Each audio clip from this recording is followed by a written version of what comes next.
उस समय सबसे अधिक पीड़ा मैना को हुई, हिमालय की पत्नी, और उन्होंने शिवलोक में स्थित भगवती सती की उपासना करना चाहिए। यही कारण था कि सती जी ने मैना को अपनी माता के रूप में स्वीकार किया, क्योंकि मैना ने सती को अपनी पुत्री के भाव से उनकी उपासना की थी, और जब मैना ने सती को अपनी पुत्री माना तो सती जी ने भी मैना को अपनी मां माना। यही कारण है कि दोबारा जन्म लेने के लिए उन्होंने मैना के गर्भ को ही चुना, मैना के कोख से उन्होंने जन्म लिया। पर्वतराज हिमालय की पुत्री होने से इनका नाम पार्वती हुआ।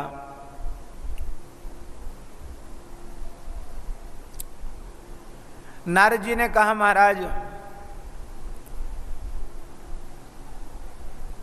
आप इन सब चरित्रों को, चाहे मैना का चरित्र हो, सती का चरित्र हो, पार्वती का चरित्र हो, इनको विस्तार पूर्वक सुनावें।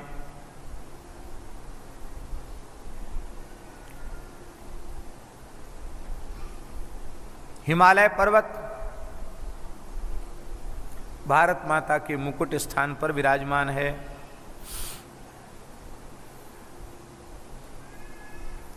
आदि भौतिक स्वरूप इनका पर्वत का है और आदि दैविक स्वरूप अत्यंत सुंदर एक राजा के जैसा है। वे सर्वांग सुंदर हैं, रमणीय हैं, शैलों के राजा हैं और साक्षात भगवान नारायण के ही स्वरूप हैं, अंश हैं।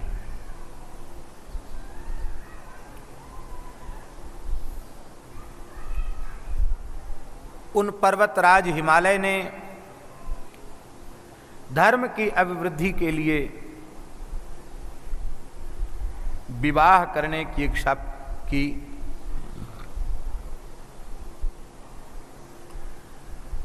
उस समय देवता पितरों के पास आए और पितरों से कहा कि देवताओं के अत्यंत अभीष्ट कार्य की सिद्धि होने वाली है, इसलिए हे पितरों, आप अपनी बेटी मैना, जो अयोनिजा हैं, संकल्प से ही प्रकट हुई हैं, ऐसी पितरों की कन्या मैना,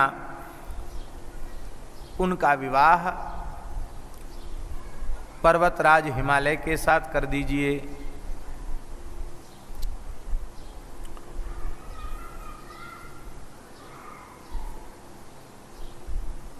पितरों ने देवताओं की प्रार्थना स्वीकार कर ली और अपनी कन्या मैना का विवाह विधिपूर्वक पर्वतराज हिमालय के साथ कर दिया। उस हिमालय के विवाह में भी ब्रह्मा जी, शंकर जी, विष्णु भगवान, ये सब उपस्थित हुए, देवराज इंद्र आदि उपस्थित हुए, हिमालय की प्रशंसा करने लगे। और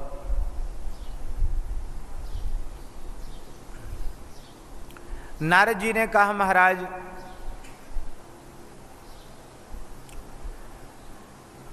मैना की उत्पत्ति का प्रसंग भी हम सुनना चाहते हैं, आप कृपा करके सुनाइए। श्री ब्रह्मा जी वर्णन कर रहे हैं।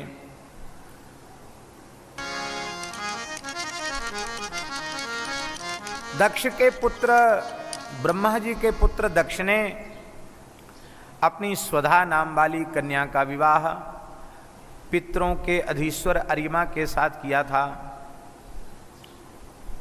भगवान अरिमा साक्षात भगवान का स्वरूप हैं। स्वधा ने अपने कोख से अरिमा भगवान के द्वारा 3 कन्याओं को जन्म दिया। बहुत ध्यान से सुने, कन्याओं के बड़े पवित्र चरित्र हैं ये। उनमें स्वधा की सबसे ज्येष्ठ पुत्री का नाम मैना हुआ, मझली कन्या का नाम धन्या हुआ और उससे छोटी, सबसे छोटी कन्या का नाम कलावती हुआ। ये तीनों कन्याएं गर्भ से उत्पन्न नहीं हुई थी, ये पितरों के मन से ही प्रादुर्भूत हुई थी। ये अयोनिजा कन्याएं हैं, पर लोकाचार में इनकी माता स्वधा है, इसलिए स्वधा की पुत्री ये कहलाई। महाराज जी, शिव पुराण में लिखा है, आसाम प्रोच्य सुनामानी सर्वान कामान जनो लभेत। मैना, धन्या और कलावती, इन 3 कन्याओं का जो नाम लेता है उसकी संपूर्ण इच्छाएं, कामनाएं पूर्ण हो जाती हैं। ये इतनी पवित्र कन्याएं हुई। एक समय की बात है, ये तीनों कन्याएं अपने योग बल से श्वेत दीप वैकुंठ पधारी, भगवान विष्णु को प्रणाम करके वहीं रुक गई। वहाँ बहुत बड़ा समाज एकत्रित था। वहीं श्री सनकादिक भगवान आए। सबने उठ करके सनकादिक भगवान का आदर किया, उनका स्वागत किया। कोई विशिष्ट महापुरुष आवें तो अभ्युत्थान पूर्वक उनका आदर सभा में बैठे हुए लोगों को करना चाहिए, विधि है। सब उठ के खड़े हो गए, लेकिन भगवान की इच्छा ही समझो, कोई प्रवर प्रारब्ध समझो कि ये तीनों कन्याएं मैना, धन्या और कलावती, ये तीनों कन्याएं उठकर खड़ी नहीं हुई। सनत कुमार जी के मन में, सनकादिकों के मन में यह नहीं था कि इन्होंने प्रणाम क्यों नहीं किया, इससे उनको कोई अपमान बोध नहीं था। पर महापुरुष धर्म और सदाचार की मर्यादा को समाज में स्थापित करना चाहते हैं। सनकादिकों में से जो सनत कुमार जी हैं, उन्होंने कहा कि यदि मैं इन कन्याओं को दंड नहीं दूंगा तो धर्म की मर्यादा नष्ट हो जाएगी। फिर लोग कहेंगे कि कोई बात नहीं, कोई आवे तो खड़े हो, चाहे मत हो, अपनी इच्छा के ऊपर है। पर ऐसी कोई घटना घट जाएगी तो अपने से पूज्यों के समादर के लिए व्यक्ति सावधान रहेगा। यह विचार करके सनत कुमार जी ने कहा कि तुम अयोनिजा कन्या हो, पितरों की मानसी पुत्री हो, फिर भी तुम इस प्रकार का अपराध कर रही हो। अपने से विशिष्टों का आदर तुमने उठ कर के नहीं किया, इसलिए हम तुम्हें शाप देते हैं। तुम लोग नरभाव से मोहित हो चुकी हो, इसलिए स्वर्ग से दूर चली जाओ और तीनों ही मनुष्यों की स्त्री बनो। ये कन्याएं आश्चर्यचकित हो गईं। महर्षि श्री सनत कुमार जी के चरणों में प्रणाम किया। बोला, महाराज हम तो कन्या हैं, कन्या पर तो सब दया करते हैं, आपने इतना कठोर शाप हमको दे दिया। हमारा दोष नहीं है उठ कर खड़ा न होने में, निश्चित ही कोई संस्कार ही ऐसा था, नहीं तो हमारे मन में कोई आपके प्रति अनादर की भावना नहीं थी। लगता भवितव्यता ही ऐसी थी, ऐसा कुछ होना था, आपको शाप देने था, आपने शाप दे दिया। तब सनत कुमार जी ने कहा कि तुम चिंता मत करो, शोक मत करो। हे मैना, साक्षात नारायण स्वरूप हिमालय की तुम पत्नी बनोगी और तुम्हारी कोख से साक्षात भगवती भद्रकाली, दुर्गा भगवती भद्रा येदम धार्यते जगत, ऐसी जो जगत की रक्षिका, पालिका, पोषिका भगवती भवानी दुर्गा, वे तुम्हारी कोख से, जगन माता तुम्हारी कोख से जन्म लेंगी और तुम धन्याति धन्य हो जाओगी, पितरों की कीर्ति को बढ़ाने वाली होगी, तुम्हारा यश त्रिभुवन में छा जाएगा। और दूसरी जो धन्या हैं, उनको सनत कुमार जी ने कहा कि तुम भी अयोनिजा हो, महाराज क्षीरध्वज जनक के साथ तुम्हारा विवाह होगा।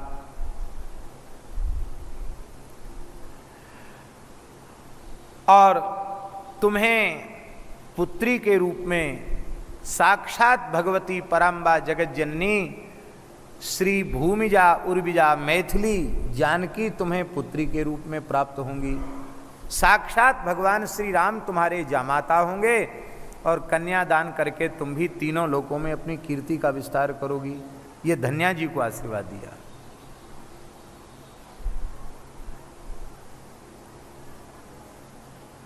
इन्हीं धन्या जी का नाम सुनैना हुआ, क्योंकि इनके नेत्र बहुत अच्छे थे, इसलिए इनका नाम सुनैना रखा गया।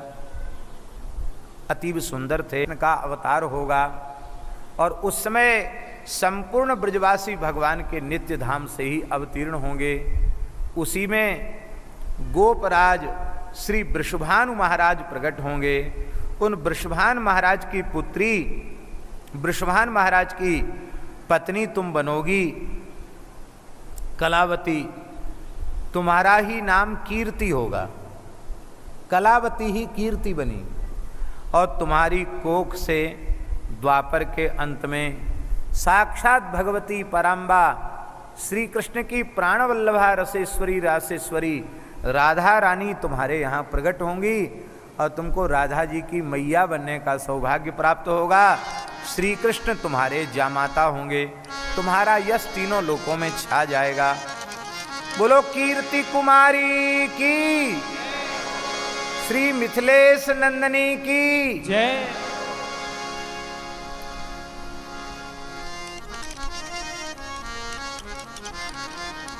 इस प्रकार से सनत कुमार जी ने कहा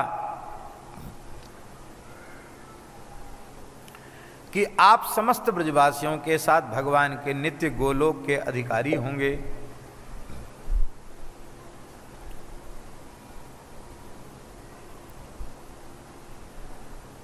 और सावधान कर दिया तीनों पितरों की कन्याओं को। मैनाया स्तनया देवी पार्वती जगदम्बिका भविष्यति प्रिया शंभोस्तपः कृत्वा सुदुस्सहम् धन्या सुता स्मृता सीता राम पत्नी भविष्यति लौकिकाचारमाश्रित्य रामेण विहरिष्यति कलावती सुता राधा कलावती सुता राधा साक्षात् गोलोकवासिनी गुप्त स्नेह निबद्धा सा कृष्ण पत्नी भविष्यति। अब जो लोग आज भी ऐसे मूढ़ लोग हैं जो कहते हैं कि राधा रानी का श्री कृष्ण के साथ विवाह ही नहीं हुआ था, पर ब्रह्मविवर्त में,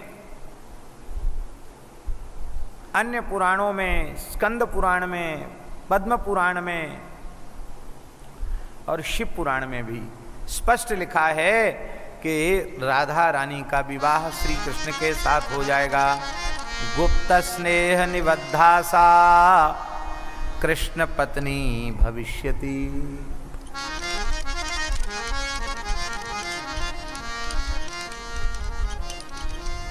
विष्णु आदि देवता हिमालय के पास आए और उन्होंने हिमालय से कहा कि देव कार्य की सिद्धि के लिए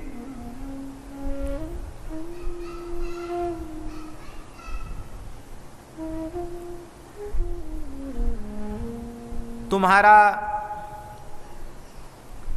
भगवती पराम्बा उमा की उपासना करना अत्यंत आवश्यक है। श्री हिमालय ने उमा की उपासना की। अपनी पत्नी मैना के सहित उन्होंने उमा की, भगवती पराम्बा उमा की उपासना की। उमा जी ने प्रकट हो करके प्रत्यक्ष दर्शन दिया। श्री हिमालय ने स्तुति की है और उमा जी ने कहा वरदान मांगो, तो यही वरदान मांगा गया कि हे भगवती पराम्बा उमा, आप हमारे गर्भ से मेरी पुत्री के रूप में जन्म लें। रुद्रे दिवे क्षति विभु समय कर्तु करग्रहण अवतार स्थितौ मेना हिमाचल गृहे सुरा। मैं हिमालय के यहाँ मैना के गर्भ से अवतार ग्रहण करूंगी।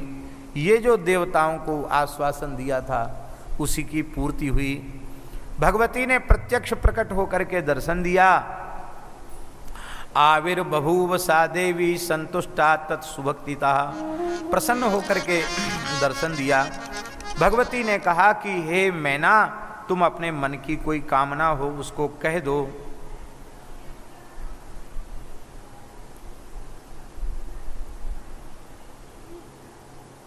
मैना ने कहा, भगवती सबसे पहले तो मैं तुम्हारी स्तुति करना चाहती हूं।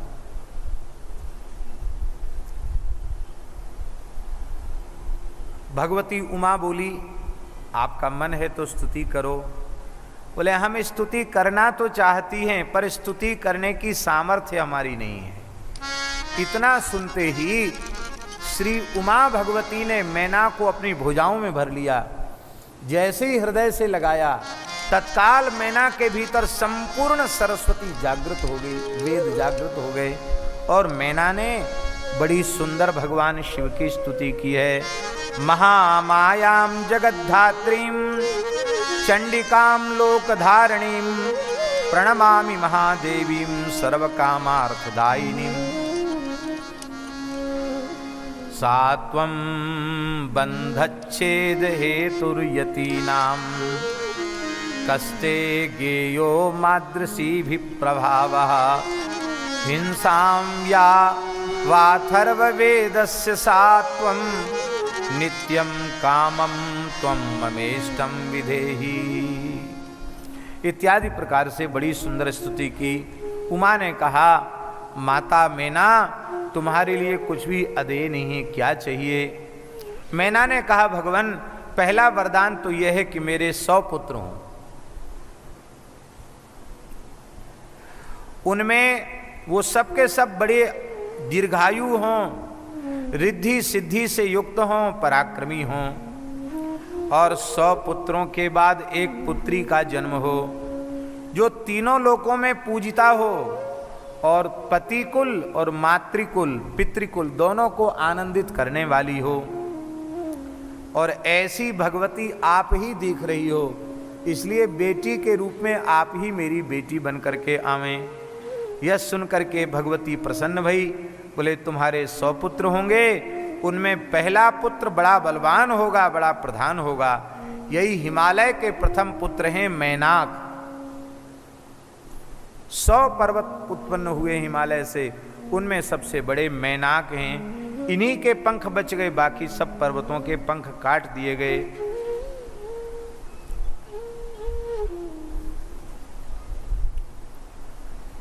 अब तो प्रसन्न होकर के उमा हिमालय के साथ घर लौट आई। और इधर सबसे पहले पराम्बा भगवती आद्या शक्ति जगत जननी उमा हिमबान के हृदय में प्रकट हुई। फिर हिमबान के हृदय से मुख से एक विलक्षण तेज निकला, वो मैना के नेत्र मार्ग से गर्भ में प्रविष्ट हो गया। इस प्रकार से जैसे प्राकृत संतान की गर्भ में स्थापना होती है, इस पद्धति से भगवती गर्भ में नहीं आई।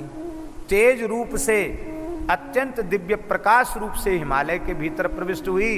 और वही प्रकाश ज्योति, वही परम ज्योति हिमालय के नेत्र मार्ग से माता मैना के नेत्र मार्ग में प्रवेश करके भगवती ने मैना के गर्भ को अलंकृत कर दिया, धन्य कर दिया। अब तो महाराज जी, गर्भगत भगवती पराम्बा उमा की स्तुति देवताओं ने की है। बड़ी सुंदर गर्भस्तुति है। देवा ऊचुहु दुर्गे जय जय प्राज्ञे जगदम्ब महेश्वरी सत्यव्रते सत्यपरे त्रिसत्ये सत्यरूपे। जैसे गर्भगत भगवान की स्तुति देवता भागवत जी में करते हैं, सत्यव्रतम सत्यपरम त्रिसत्यम सत्यस्य योनिं निहितं च सत्ये सत्यस्य सत्य मृत सत्य नेत्रं सत्यात्मकं त्वां शरणं प्रपन्ना।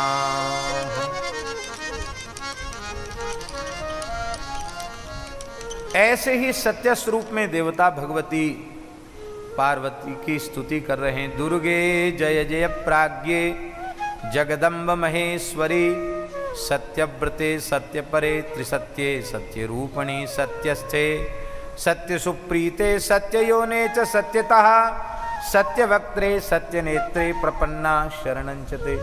ऐसा लगता भागवत जी में वहाँ भगवान के लिए वही भाव, वहाँ छंद दूसरा या अनुष्ठित छंदों में वही भाव कहा गया। बड़ी सुंदर स्तुति करके देवता चले गए हैं और अब परम मंगलमय समय आया। 9 महीने तक भगवती गर्भ में विराजी, 10वां महीना भी पूरा हो गया और 10वें मास में भगवती ने बाहर आने की इच्छा प्रकट की। आकाश निर्मल हो गया, चारों ओर क्या कहना, दिव्य वाद्य बजने लग गए, आकाश से अनवरत पुष्पों की वर्षा होने लग गई। बसंत ऋतु के चैत्र मास के शुक्ल पक्ष की 9वीं तिथि को, जिसको दुर्गा नवमी कहते हैं, 9वीं तिथि को जिसको रामनवमी भी कहते हैं, उस तिथि को मृगशिरा नक्षत्र में आधी रात के समय भगवान दिन में 12 बजे प्रकट भये और ये आधी रात को प्रकट भई हैं। अर्धरात्रि के समय ये प्रकट भई। बोलो श्री पार्वती माता की जय।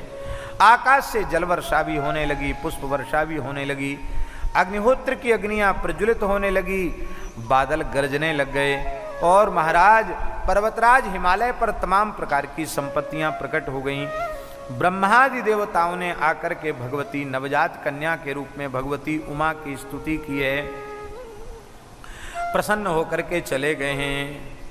और भगवती देवी ने अपने दिव्य रूप में प्रकट होकर के मैना को दर्शन दिया और उनका इतिहास सुनाया कि तुम पितरों की कन्या हो और तुमने तपस्या की थी, मैंने तुम्हें वरदान दिया था और अपने वाणी को सत्य करने के लिए मैं तुम्हारी बेटी के रूप में आई हूं।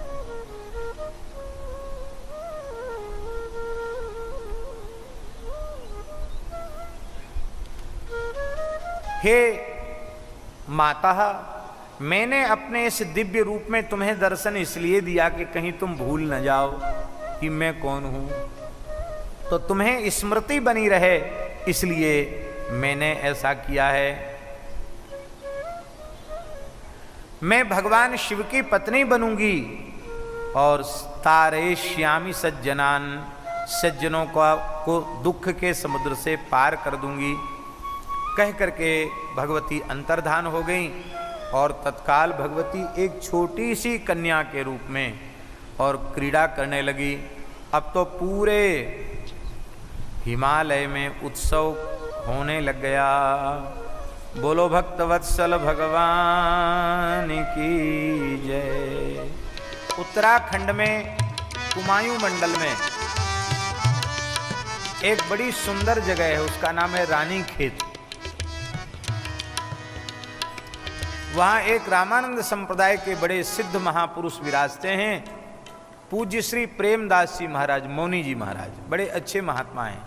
हम कई बार रानी खेत श्री राम मंदिर होके आए।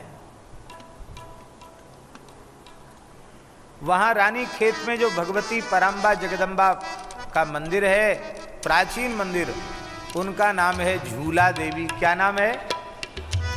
झूला देवी। ये झूला देवी क्यों? आजकल के लोग तो कहते हैं कि अंग्रेजों ने वो जगह खोजी तो उन्होंने रानी विक्टोरिया कहते उसके लिए वो जगह बड़ी पसंद खोजी थी अंग्रेजों ने, इसलिए रानी खेत हो गया। लेकिन बात गलत है।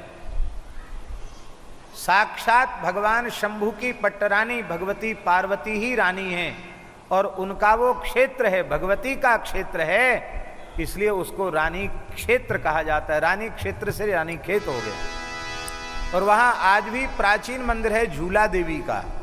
और आपको सुनकर आश्चर्य होगा, ऐसी मान्यता है कि आज भी नित्य प्रति सिंह भगवती को प्रणाम करने आता है। वहाँ लोग झूला अर्पित करते हैं। क्यों? कहते भगवान शंकर ने स्वयं झूला डालकर श्रावण में पार्वती जी को झुलाया था, इसलिए उस स्थान का नाम झूला देवी पड़ गया। आहा।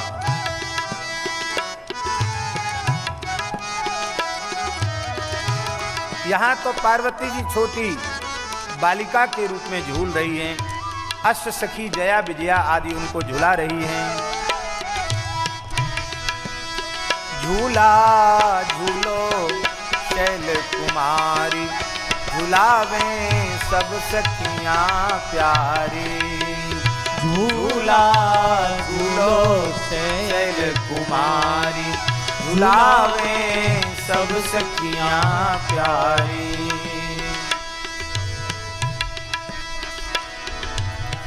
हरी जरी की अंगिया सो है, हरी चूंदरी सारी। हरी जरी की अंगिया सो है, हरी चूंदरी सारी। हरे वृक्ष पे लगो हिंडोला, हरी लता फुलवारी। हरे वृक्ष पे लगो हिंडोला, हरी लता फुलवारी। झूला झूलो शैल कुमारी, झूलावे सब सखियां प्यारी। झूला झूलो शैल कुमारी, झूलावे सब सखियां प्यारी।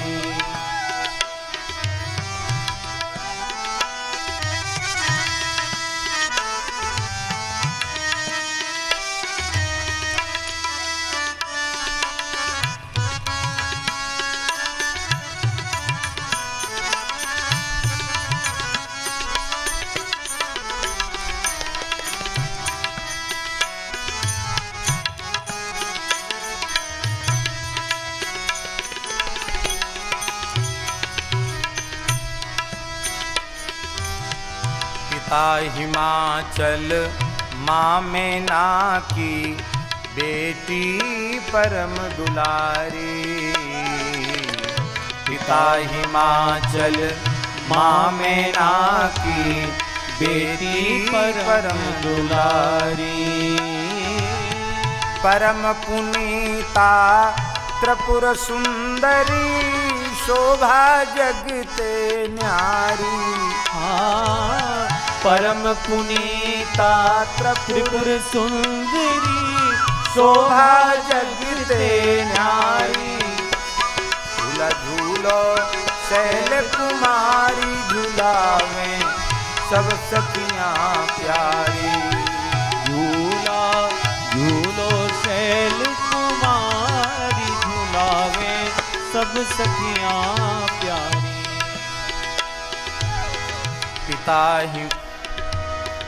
पिता हिमाचल मैना की बेटी परम दुलारी। पिता हिमाचल माँ मैना की बेटी परम दुलारी। परम पुनीता त्रिपुर सुंदरी, शोभा जगते न्यारी।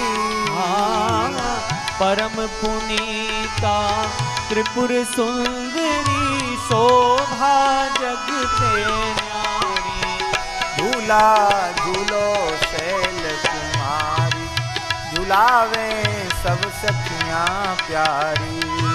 झूला झूलो शैल कुमारी, झूलावे सब सखियां प्यारी। पिता हिमाचल अंग अंग छवि, रोम रोम पर कोट काम रति बारी। अंग अंग छवि, रोम रोम पर कोट काम रति बारी। चरण कमल पर दास, नेह निधि नारायण बलिहारी। चरण कमल पर दास नेह निधि नारायण बलिहारी। झूला झूलो शैल कुमारी, झुलावे सब सखियां प्यारी। झूला झूलो शैल कुमारी, झुलावे सब सखियां प्यारी। सब सखियां प्यारी, झुलावे सब सखियां प्यारी। झूला झूलो शैल कुमारी, झुलावे सब सखियां प्यारी। योगी नग्नो गुणो कामी, मातृतात विवर्जिता। अमानो शिव वेशश्चो पतिरस्याः किले दृशा। इस प्रकार से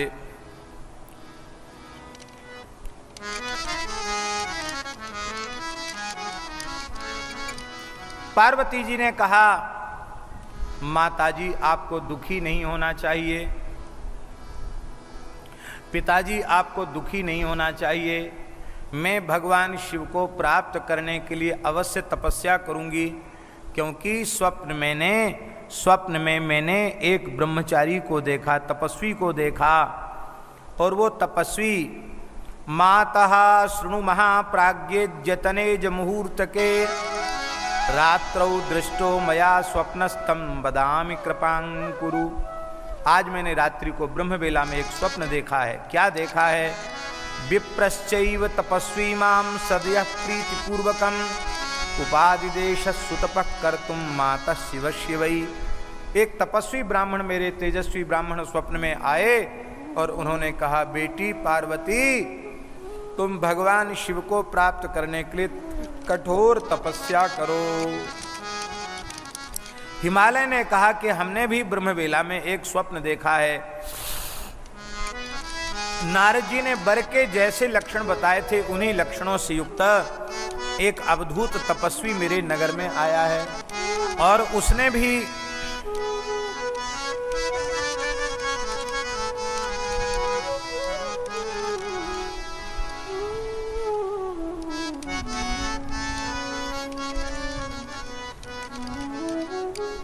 लगा कि नारद जी ने जो वर मेरी बेटी के लिए बताया था वो तो यही है।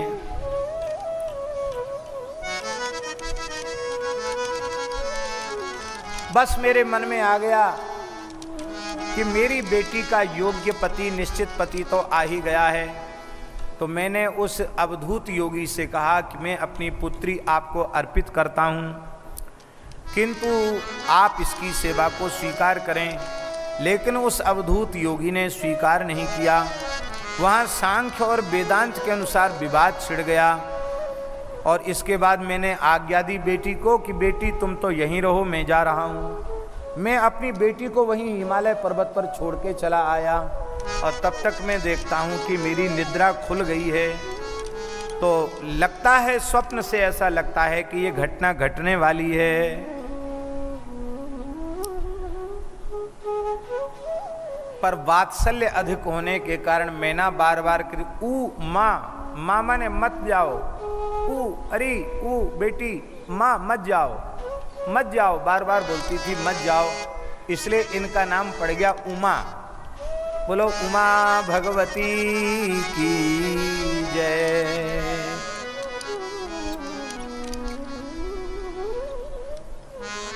भगवान शिव ने कामदेव को जलाकर भस्म कर दिया था। तब सिर तीसर नयन उघारा, चितबत काम भयो जरी छारा। शंकर जी एकदम उदासीन होकर भजन में लगे रहते हैं। एक दिन की बात है, भगवान शंकर कठोर तप में प्रवृत्त थे और उनके ललाट से पसीना आया। शंकर जी ने पसीने को जैसे हाथ से पोंछकर भूमि पर पटका, उनके दिव्य पसीने का स्पर्श होते ही पृथ्वी से एक बालक उत्पन्न हो गया। इसी बालक का नाम है गृहाधिपति मंगल। और आज कौन सा वार है? आज मंगलवार है। ये ग्रहों में मंगल ग्रह भगवान शिव के पुत्र हैं, भूमि के स्पर्श से प्रकट हुए हैं, इसलिए भूमि पुत्र भी कहे जाते हैं। भगवती प्रकट हो गई श्री भूदेवी पृथ्वी देवी, और उन्होंने बालक मंगल को गोद में ले लिया। ये लाल रंग के हैं, 4 भुजाएं हैं, बड़े सुंदर हैं देखने में, अलौकिक प्रकाश वाले हैं। भगवान शंकर ने कहा ये मेरा पुत्र है, तुमने गोद में उठाया है, तुम्हारा स्पर्श करके उत्पन्न हुआ है, इसलिए तुम्हारा भी पुत्र माना जाएगा। इसको दूध पिलाओ। भूदेवी ने उनके स्तनों में दूध उतर आया, मंगल को दूध पिलाया, और इन्हीं मंगल ग्रह ने काशी में जाकर तपस्या की, और भगवान शिव ने इनको ग्रहाधिपतित्व प्रदान किया। ये बड़े प्रभावशाली ग्रह हैं मंगल। ये मंगल की जन्मस्थली कहाँ है? बहुत ध्यान से सुने। ये तपस्या भगवान शिव महाकाल वन में कर रहे थे। इस महाकाल वन को ही उज्जैन कहा जाता है, और जहाँ मंगलनाथ महादेव हैं, ये मंगलनाथ महादेव साक्षात मंगल ग्रह के ही स्वरूप हैं। इसलिए मंगलनाथ महादेव का मंगलवार के दिन जो अभिषेक करता है, पूजन करता है, दर्शन करता है, वो कर्ज से मुक्त हो जाता है। ये धन प्रदाता हैं मंगल, और ऋण मुक्ति कारक हैं, पुत्रदाता भी हैं।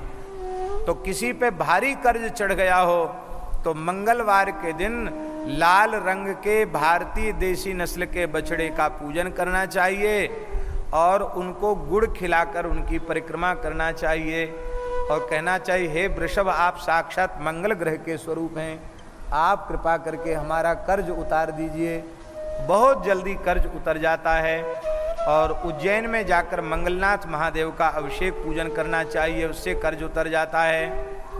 और मंगल का व्रत भी करने की बड़ी महिमा है। ये शुक्र लोक से भी ऊपर इनकी स्थिति आकाश में है, बड़ी भारी इनकी महिमा है। बोलो भक्तवत्सल भगवान की जय, श्री मंगलनाथ महादेव की जय, श्री भूमिपुत्र मंगल की जय। ये बड़े प्रभावशाली हैं। समाज में कोई व्यक्ति, बहुत बड़े व्यक्तित्व का जो व्यक्ति होता है, एक तो सामान्य होते हैं, अपना खाए पिए सोए मस्त रहे, उन्हें कोई ज़्यादा मतलब नहीं, और एक ऐसे होते हैं कि जो दुनिया में, संसार में प्रसिद्ध व्यक्तित्व होते हैं। संसार के जितने प्रसिद्ध व्यक्तित्व हैं, उनके निर्माण में मंगल ग्रह की भूमिका बड़ी महत्वपूर्ण है। मंगल यदि प्रभावशाली जन्मांग में न हो तो व्यक्ति प्रभावशाली नहीं होता। भूमिदाता भी है मंगल, भूमि पुत्र है ना, इसलिए भूमिदाता। ये प्रसन्न हो जाएं तो खेती मिल जाए, जमीन जायदाद का विवाद पड़ रहा हो तो भी मंगल ग्रह की पूजा करने से वो दूर हो जाती है, भूमि प्राप्त हो जाती है। ऐसे मंगल ग्रह हैं। ये अच्छी स्थिति में जन्मांग में हो, जातक की कुंडली में हो तो राजा बना देते हैं, राजा के समान प्रभावशाली बना देते हैं। किसी राजनेता के उसमें होगा तो वो महाराज बहुत ऊंचे तक जाएगा, राजा हो, राजकुमार होगा तो बहुत प्रतापी राजा होगा, और किसी आध्यात्मिक पुरुष के जीवन में हो तो आध्यात्मिक जगत में वो सम्राट के जैसा हो जाता है। ऐसी इसकी महिमा। ये यद्यपि क्रूर ग्रह हैं, लेकिन मंगल और शनि ये 2 ग्रह बड़े प्रभावशाली ग्रह हैं। तो इस प्रकार से मंगल ग्रह की उत्पत्ति भी वर्णन की गई। बोलो भक्तवत्सल भगवान की जय।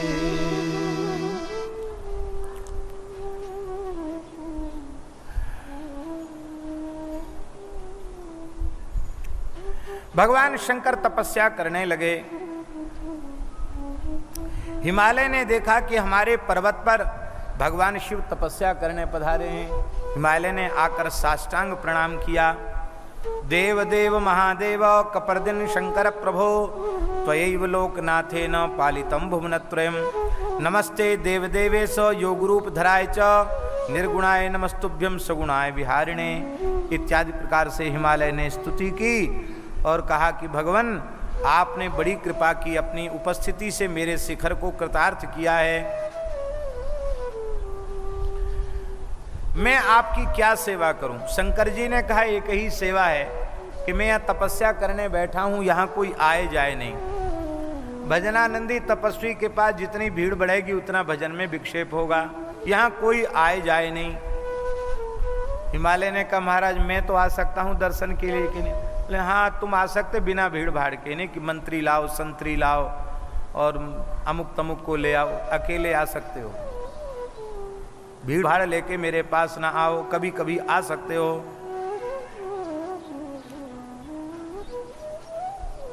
मेरा तप निर्विघ्नता से चले ऐसा प्रयत्न तुम यहां करो।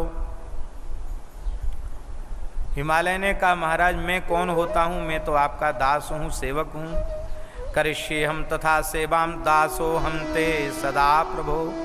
मैं तो आपका दास हूं। बड़े प्रसन्न भय हैं।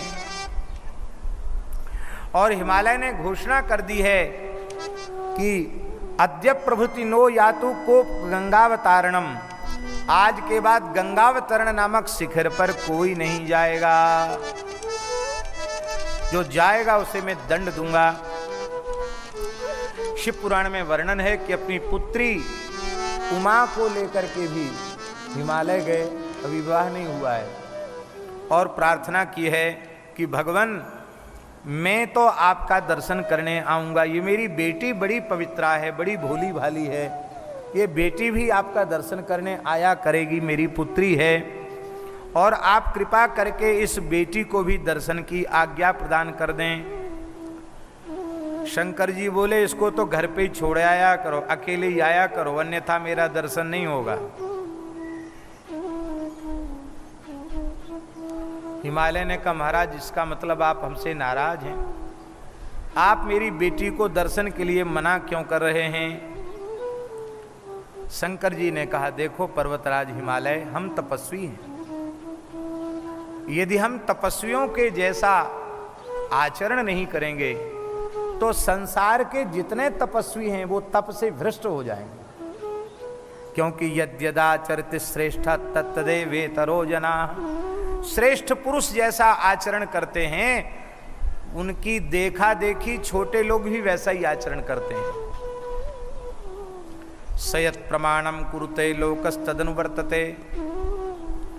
तो मैं तपस्वी होकर स्त्रियों को अपने निकट, नारी जाति को अपने निकट सेवा में बुलाऊंगा तो संसार के लोग कहेंगे कि तपस्या में माताओं का कोई निषेध नहीं है, कोई तपस्या करे योगाभ्यास करे तो माताएं सेवा में रह सकती हैं। महाराज सब नष्ट हो जाएगा, चौपट हो जाएगा। शंकर भगवान ने कहा इयम कुमारी शुश्रोणी तन्वी चंद्रानना शुभा नाने तब्या मत समीपे बारयामी पुनः पुनः। मेरे पास मत लाना, मैं बार बार तुमको मना कर रहा हूं। क्यों? क्योंकि देखो बहुत ध्यान से सुने, भगवान शिव के चित्त पर कोई प्रभाव नहीं, शंकर जी के, वो तो नित्य उनकी प्राणवल्लभा है, वो सेवा में आवे भी तो शंकर जी को भला क्या घाटा है, वो तो साक्षात परमात्मा हैं।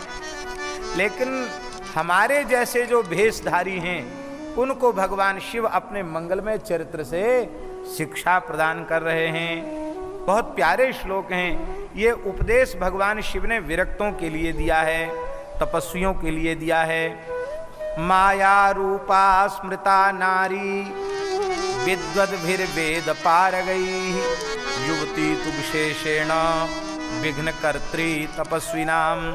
हे पर्वतराज हिमालय, वेद वेदांत के पारंगत विद्वानों ने ये निर्णय किया है कि भगवान की साक्षात माया स्त्री शरीर ही है, इसलिए नारी मात्र से विरक्तों को अपना बचाव करना चाहिए, तपस्वी योगियों को अपना बचाव करना चाहिए।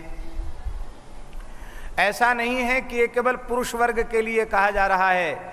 यदि कोई नारी देह में स्थित साधिका है तो उसके लिए भी यही मर्यादा है, उसे पुरुष मात्र से के संपर्क से अपने को बचाना चाहिए, नहीं तो उसकी साधना तपस्या भी स्थिर नहीं रह पाएगी। कहीं भी हमारे संतों ने शास्त्रों में, संत वाणियों में नारी की निंदा नहीं की है। नारी तो साक्षात भगवती जगदम्बा का स्वरूप है। उसके चरणों में भगवती स्वरूप की भावना करते हुए हम प्रणाम करते हैं। वो निंदा नहीं है। यहाँ कहीं इस प्रकार के वचन आए हैं, वो केवल योगी तपस्वियों को सावधान करने के लिए आए हैं, क्योंकि चित्त पर विषय के संस्कार, वासना के संस्कार अनंत जन्मों के पड़े रहते हैं और स्त्री और पुरुष देह की निकटता बढ़ते ही वे प्रसुप्त वासना के संस्कार जग जाते हैं और संस्कार जगते ही फिर योगी का पतन हो जाता है। इसलिए भगवान शिव यह उपदेश दे रहे हैं। अयोध्या में एक विरक्त संत हुए, श्री पलटूदास जी महाराज। पलटूदास जी का अखाड़ा है, बड़े सिद्ध पुरुष हुए। उनकी भी वाणी है, संत पलटूदास जी की वाणी। साक्षात ठाकुर जी ने इनको प्रकट होकर दर्शन दिया था। वो पलटूदास जी कहते हैं, क्या बुढ़िया क्या गुड़िया, संतो सभी जहर की पुड़िया। क्या बुढ़िया क्या गुड़िया, संतो सभी जहर की पुड़िया। संतो सभी जहर की पुड़िया, संतो सभी जहर की पुड़िया। ये सब बातें सुनकर माताओं को बड़ी पीड़ा होती है। ये बाबा जी क्या बोलते चले जाते हैं। अरे भाई, हम नहीं बोल रहे हैं, और इसलिए हमने पहले सावधान कर दिया। नारी देह की निंदा नहीं है। देखो, हमारे शास्त्रों में लिखा है, तप्तांगार घृतकुंभ समा नारी, तप्तांगार को उपमान। घी से भरे हुए कलश के समान नारी का शरीर है और धधकते हुए अंगार के समान पुरुष का शरीर है।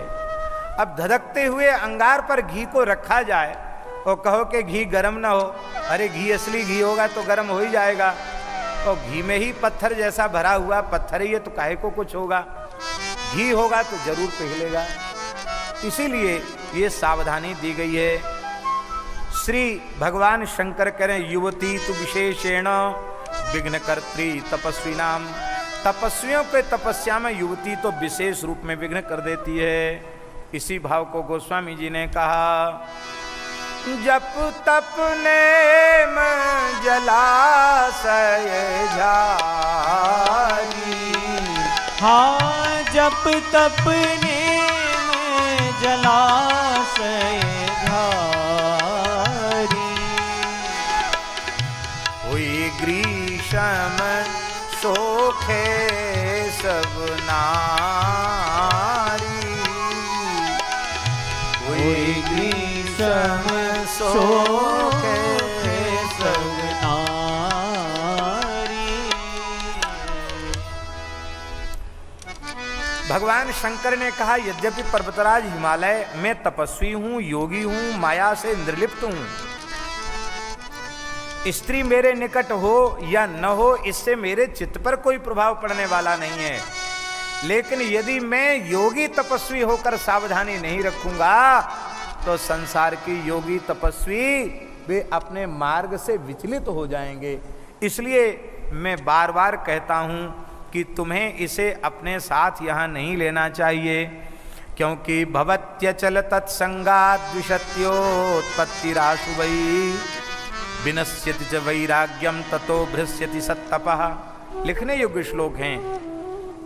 हे पर्वतराज, नारी के संग से विषय वासना उत्पन्न हो जाती है। विषय वासना के उत्पन्न होते ही वैराग्य नष्ट हो जाता है। वैराग्य के नष्ट होते ही तपस्या नष्ट हो जाती है। इसीलिए तपस्वी पुरुषों को चाहिए कि वो कभी स्त्री का संग न करें, क्योंकि अतस्तपस्विना शैल न कार्या स्त्री सुसंगति महाविषय मूलम सा ज्ञान वैराग्य नाशिनी। वो महाविषय का मूल है और ज्ञान और वैराग्य का नाश करने वाली है।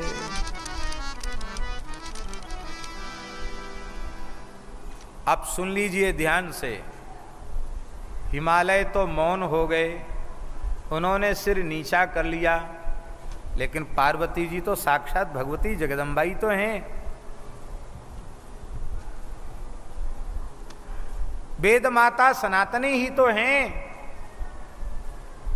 उन्होंने देखा मेरे पिताजी को लज्जित कर दिया भगवान शिव ने, तो थोड़ा मुझे भी इनसे बातचीत करनी चाहिए। बालिका पार्वती ने कहा, बालिका पार्वती ने कहा कि किमुक्तम गिरिराजाय त्वया योगिस्तपस्विना तदुत्तरम शृणु विभो मत्तो ज्ञान विशारद। जय गो माता जय गोपाल भक्तवत्सल प्रभु दीन दयाल। जय गो माता जय गोपाल भक्त वत्सल प्रभु दीन दयाल। जय गो माता जय गोपाल। जय गो माता जय गोपाल भक्तवत्सल प्रभु दीन दयाल। भक्त वत्सल प्रभु दीन दयाल। जय गो माता जय गोपाल भक्तवत्सल प्रभु दीन दयाल।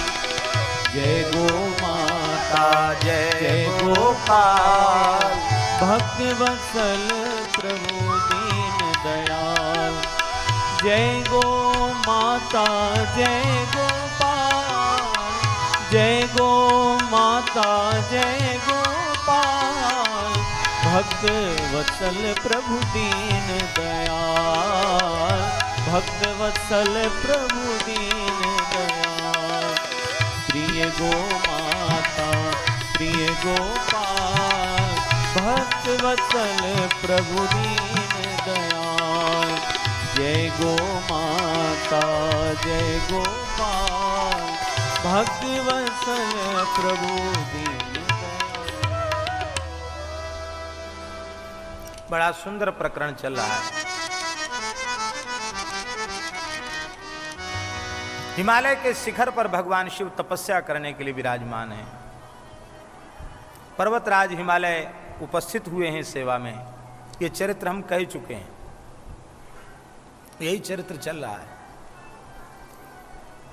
भगवान शंकर ने कहा, पर्वतराज तुम तपस्वियों के आश्रय स्थल हो, मैं भी तुम्हारा आश्रय लेकर कुछ भजन तपस्या करना चाहता हूँ, मुझे अनुमति दें।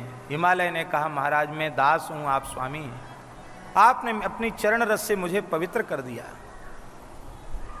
मुझे मेरे लायक सेवा बतावें। बोले सेवा यही है कि मैं यहाँ तपस्या कर रहा हूँ, कोई यहाँ आवे नहीं।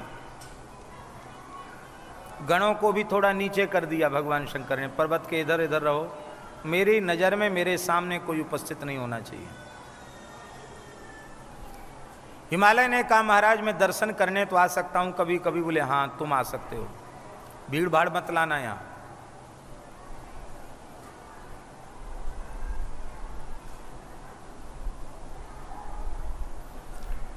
हिमालय ने अपनी पत्नी मैना को समाचार बताया और अपनी कन्या पार्वती के सहित वे दर्शन करने पधारे।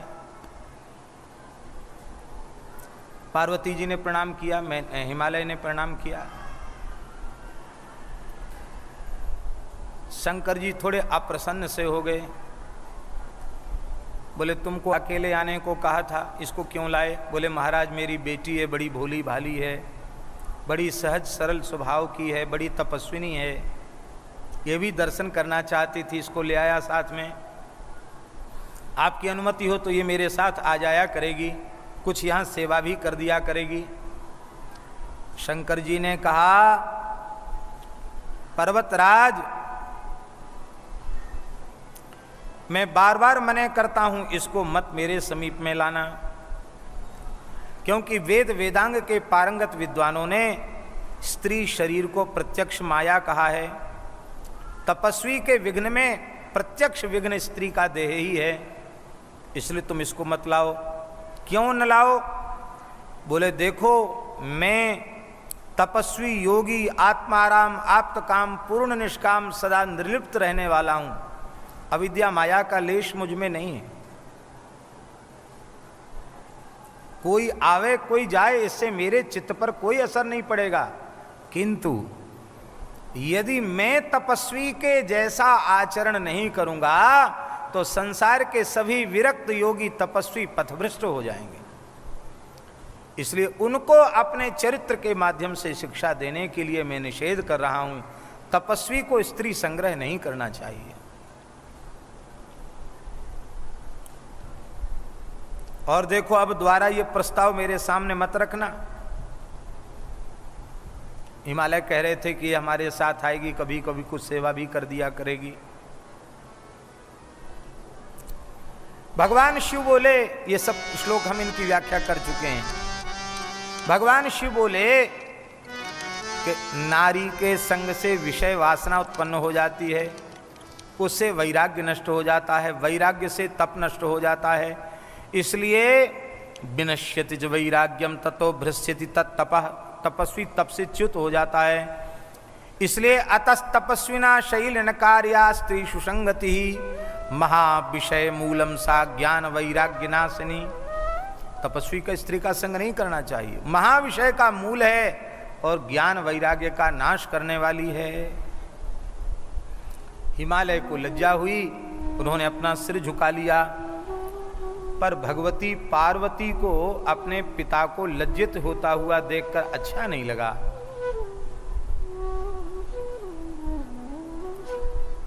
भवान्युवाच, आज पहली बार बातचीत कर रही हैं भगवती भगवान शिव से।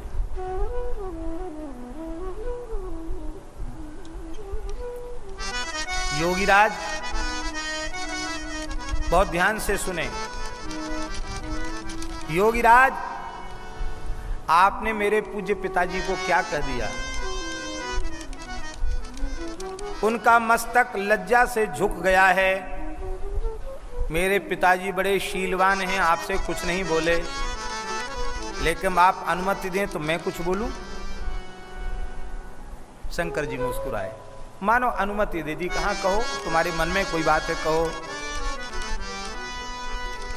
अभी छोटी सी बालिका है पार्वती जी। उन्होंने कहा कि आप ज्ञान विज्ञान विशारद हैं, तदुत्तरम सुन बुभो मत्तो ज्ञान विशारद।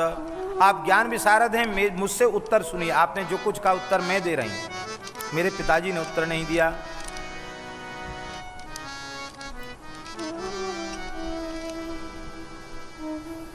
हे भगवान, आप तप की शक्ति से युक्त होकर के हिमालय पर्वत पर विराजमान होकर कठोर तप कर रहे हैं, तो सबसे पहले तो आप यह बताइए कि तप की शक्ति क्या है? भाई, बिना शक्ति को कोई तप कैसे करेगा? भूखा प्यासा रहना, हवा पीना छोड़ना, पानी पीना छोड़ देना, पत्ता चबा, ये तो सब शक्ति का काम है ना। जिन विचारों की शक्ति नहीं होती उनको तो एकादशी व्रत करना भारी पड़ जाता है। तो इतनी कठोर तपस्या आप किस शक्ति का आश्रय लेकर कर रहे हैं? दूसरी बात यह बताइए कि तपस्या करने की आपको जो बुद्धि प्राप्त हुई है वो कहां से प्राप्त हुई है? प्रकृति ही है जो संपूर्ण क्रियाओं का मूल है। बिना शक्ति के कोई क्रिया संभव नहीं है। इसलिए आद्या प्रकृति भगवती वही